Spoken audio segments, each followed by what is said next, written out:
Hey guys, Jacob Saenz, Coldwell Banker TEC. Just heading out and want to do a quick video regarding pre-approval. So I figure I put this on a video since I talked to so many of my clients about this in the very beginning. I know some of you, I've been there before. You kind of figure, look, why do I want to go through the hassle of finding a bank, finding a lender, going through my tax returns, doing this. Nobody wants to start going through this whole pre-approval process if they don't have to.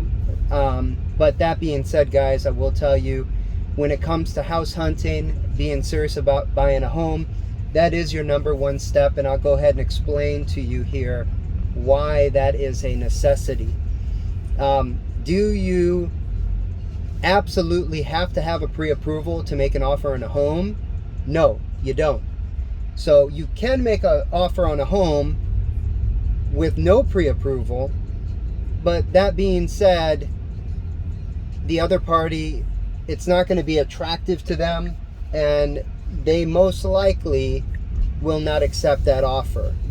You got to put yourself in their shoes. If you put yourself in the shoes of the seller, they have a home they're trying to sell, 5 offers come in, let's just say 2 or 3 offers come in,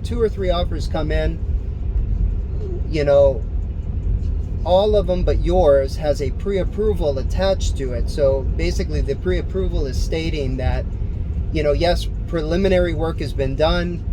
If the information provided is all factual and is verified, and once that's verified, you have a very good chance that this person is going to qualify for the loan to have the financing available to purchase your home. So, and then you weigh out the types of financing. You got to realize that the seller is also weighing out the types of financing. So it might be they have an all cash offer. It might be that they see that there's an offer where somebody is paying 30% down. They're only going to take a mortgage out for 70% of the home. This other person's doing 100% financing. They've been pre-qualified and they qualify for a VA loan at 100%, or any type of FHA loan at 100%, USDA loan at 100%, whatever it might be. So they're going to factor in not only the amount of money they're being proposed for on the offer, but they're also going to weigh out what is the likelihood of that offer coming to a close, that this person isn't going to run into financial issues or financing issues that can basically knock this deal off the table. Because you have to remember, when you make an offer, you have a due diligence period that you decide what that is. It could be 0 days, it could be 100 days, it could be whatever you want it to be. Typically it's 5 to 7 days due diligence.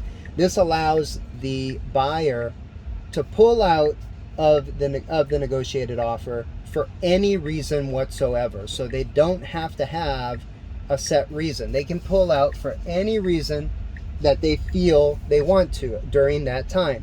Now during that time, they're going to get an inspection done. They're going to go out to the property, make sure, do they like, do they like the commute, the little things about the property? Do they like the neighborhood? Do they like the traffic patterns? Whatever it might be, they're really doing their due diligence during that time.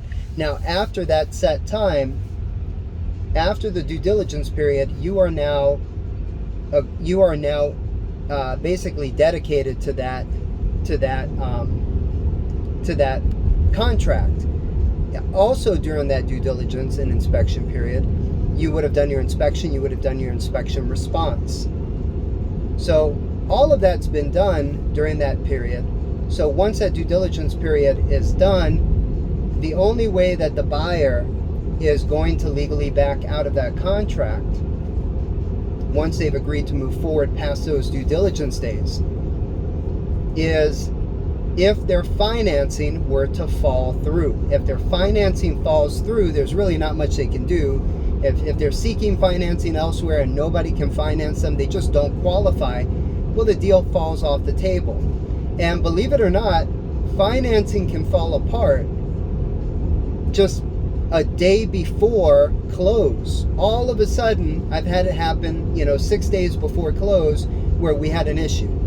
Now, luckily with that situation, we really hammered on the mortgage company. They did a few missteps and they really picked it up and were able to save that loan. So it was really just mismanagement of time due to the mortgage company on that one. But just know financing can fall apart all the way up. I mean, at any time, all the way up to the closing table. So a seller is really looking at how qualified is this person that they're accepting the offer for. So putting yourself in those shoes, you have to realize that how tempted would you be to pick up an offer, regardless of the amount they're telling you they would be willing to pay.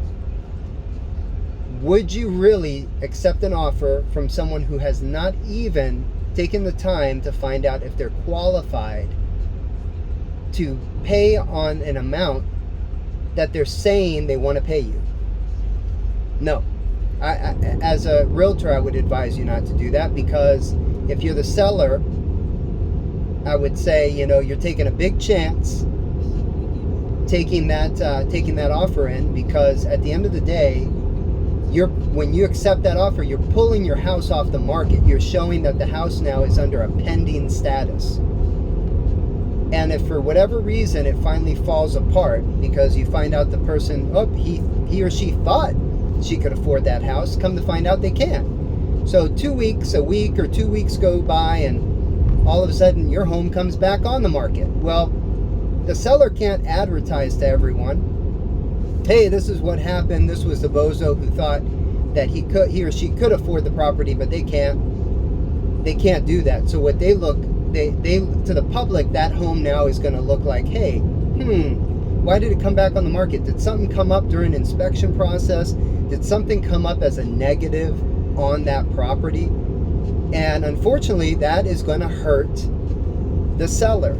So there's a danger to picking the wrong offer when you're the seller. So that being said, that's why it's very important that when you start to house hunt, you have a pre-approval. You have a pre-approval because you want to show the seller, I have been pre-approved. I qualify for this loan. I'm putting this much money down. I've done my due diligence in terms of finding out if I qualify to borrow on this offer, and I in fact do. So that's why it's very important that you guys take the time in the very beginning that you go out and get your pre-approval. The pre-approval should be good for a few months. So it's not, some people feel like they don't want to get the pre-approval because they don't want to keep pulling their credit. What if they don't find a home in a week or two? Well, pre-approval is good for a few months. It's not just a week or two. You can use that pre-approval for quite a bit of time. So don't be afraid, and it's generally a soft pull of credit. It's not a hard pull. It's a very soft pull. So the whole, I don't want to pull my credit, that just doesn't, it's not really an excuse or a reason. Some people, maybe they don't realize it's really not going to do a hard pull. It's not going to affect your credit the way that you might believe it will. So I hope that helps, guys, but I did want to do that quick video. I figure I'd rather do a video explaining this process maybe rather than explaining this to every single new client that I have. Just the importance, the true importance of having a pre-approval when you start the process of house hunting. So anyways, guys, I'm excited that if you're watching this video because you're about to start your journey to a new home. I look forward to working with you. I'm excited to get you in your new home if it's your first time as a first-time home buyer. Super excited for you. I love getting brand new homeowners in their brand new home. And anyways, good luck, guys, and I will talk to you soon.